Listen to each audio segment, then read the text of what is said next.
చప్పట్లు కొట్టినందుకు కూడా అది ఆ విధంగా చప్పట్లు కొట్టాలి. ఇక్కడ వచ్చేసి ఈ బోరింగ్ ఏముందంటే ఒక చెరువు ఉందమ్మ పక్కన. ఈ బోరింగ్ ఏమైనా చెరువు ఉందా? లేదు, ఇది ఎండిపోయిన బోరింగ్.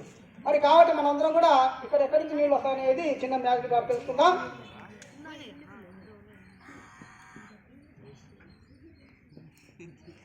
నీళ్ళు పోయాము ఇక్కడ. సరే, ముందుగా వచ్చేసి మనం ఏం చెప్తున్నాం ఇక్కడ, దీన్ని మన ఆంధ్రప్రదేశ్ ఏమన్నా గట్టి చెప్పాలి, ఆంధ్రప్రదేశ్ గ్రామీణ బ్యాంక్ అన్నాం. ఇక్కడ ఇది ఒక ప్రైవేట్ సంస్థ అనుకుందాం. ఈ రోజున మనము కష్టపడినటువంటి డబ్బులు ఏం చేస్తున్నామంటే మన బ్యాంకులు దాచుకుంటున్నాం. మీరేం చేస్తున్నారంటే ప్రైవేట్ సంస్థలలో దాచుకుంటున్నారు. ఇదొక ప్రైవేట్ సంస్థ, ఇదొక ప్రైవేట్ సంస్థ. నేను మాత్రం మన పెనగలూరులో ఉన్నటువంటి ఆంధ్రప్రదేశ్ గ్రామీణ బ్యాంకులో డబ్బులు దాచుకున్నా. నా అవసరాలు వచ్చాయి. ఎలాంటి అవసరాలు? చదువుకోవాలి సార్, నాకు డబ్బులు లేవు. మరి అదేవిధంగా ఇల్లు కట్టుకోవాలి సార్, డబ్బులు లేవు.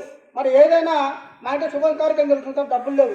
మరి ఇలాంటి దాంట్లోకి నేను దాచుకున్న డబ్బులు అంటే నేను కూలికి వెళ్తున్నాను అనుకోండి. ఒకవేళ ప్రతిరోజు నెలకు ఒకసారి 100 రూపాయలు 20 రూపాయలు దాచుకుంటున్నా, 1000 500 ఇలా పొదుపు చేసుకుంటే మన బ్యాంకులు దాచుకున్న తర్వాత మనకి ఏ బ్యాంక్ వస్తుందో ఒకసారి గట్టికి చప్పట్టు కొట్టాలా.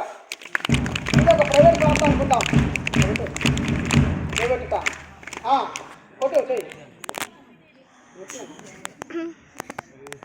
ఇక్కడ నీళ్ళు వస్తున్నాయా? రాలే కదా. సరే, ఇక్కడ ఏం చెప్పామంటే ఇది మా ఆంధ్రప్రదేశ్ గ్రామీణ బ్యాంక్ అనుకుందాం. ఇది ఏందమ్మా ప్రైవేట్ సంస్థ అనుకుందాం. ఇక్కడ ఆయన గారు ఏం చేశారు? పొదుపు చేసుకున్నారు. ఎక్కడ పొదుపు చేశాడు? ఏ బ్యాంకులో? గట్టిగా చెప్పాలి మనందరూ కూడా. ఆంధ్రప్రదేశ్ గ్రామీణ బ్యాంకులో పొదుపు చేసుకున్నాడు. అది పొదుపు చేసుకున్న తర్వాత మన బ్యాంకులో వస్తుందా మా పైసలు? వస్తుందా? ఏం చెప్పాలి కొట్ట? ఎందుకంటే మన బ్యాంక్ ఈరోజు మనకు నమ్మకం, భద్రత, బీమా కలిగిన బ్యాంకు మన బ్యాంకు. ఏమ్మా, మన బ్యాంకులో డబ్బులు దాచుకున్న తర్వాత మన బాబు పోయి సార్ ఈరోజు నాకు డబ్బులు అవసరం అంటే ఈరోజు దాచుకొని రేపు తీసుకోవచ్చు. మరి అదేవిధంగా బ్యాంకులు ఇచ్చారు. ఇక్కడ పోయి ప్రైవేట్ సంస్థలు అడిగారు, సార్ నా కూతురు వివాహం వచ్చింది సార్, మరి డబ్బులు కావాలి సార్, నేను పని కష్టపడి డబ్బులు దాచుకున్న సార్ మన బ్యాంకులో మన బ్యాంక్ ఇస్తుందమ్మా? ఇచ్చిందా? ఇలా ప్రైవేట్ సంస్థలు ఇయ్యారు. మరి ఇక్కడ మన ఆంధ్రప్రదేశ్ బ్యాంకులో మన డబ్బులు దాచుకున్నాడు కాబట్టి సార్ మరి నా కూతురు వివాహం వచ్చింది, మరి నాకు పైసలు కావాలంటే ఏ విధంగా ఇస్తున్నారు? ఇచ్చిందమ్మా?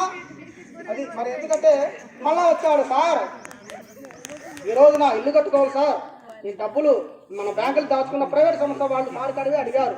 వాళ్ళు ఏం చేసిన ఏం పలకలే. ఏమి ఇస్తున్నారమ్మా? లేదు కదా. మరి ఇప్పుడు ఎక్కడికి వచ్చాం మనము? ఏ బ్యాంక్ అమ్మా? బ్యాంక్ వాడికి వచ్చాం. ఇప్పుడు మన బ్యాంకు వాళ్ళు ఏ విధంగా ఇస్తున్నారు కూడా తలకాపై పెట్టిట. మన బ్యాంకు వాళ్ళు కూడా చాలా చక్కగా ఇస్తున్నారు. ఎట్లా అడిగినా ఇస్తున్నారు మన బ్యాంకు వాళ్ళు. మరి ఇక్కడ ఏం చేస్తున్నామంటే ప్రైవేట్ సంస్థ కాడికి పోయాం. ఎక్కడ ఇయ్యాలా, ఏం చేయాలా, ఏం లాభమే లేదు.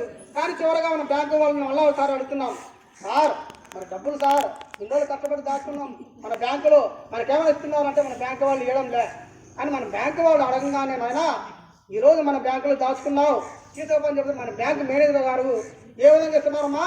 చెప్పలు కొట్టాలి. ఈ విధంగా చక్కగా ఇస్తారు. సరేనా? మరి ఎందుకంటే మనకి ఈ రోజున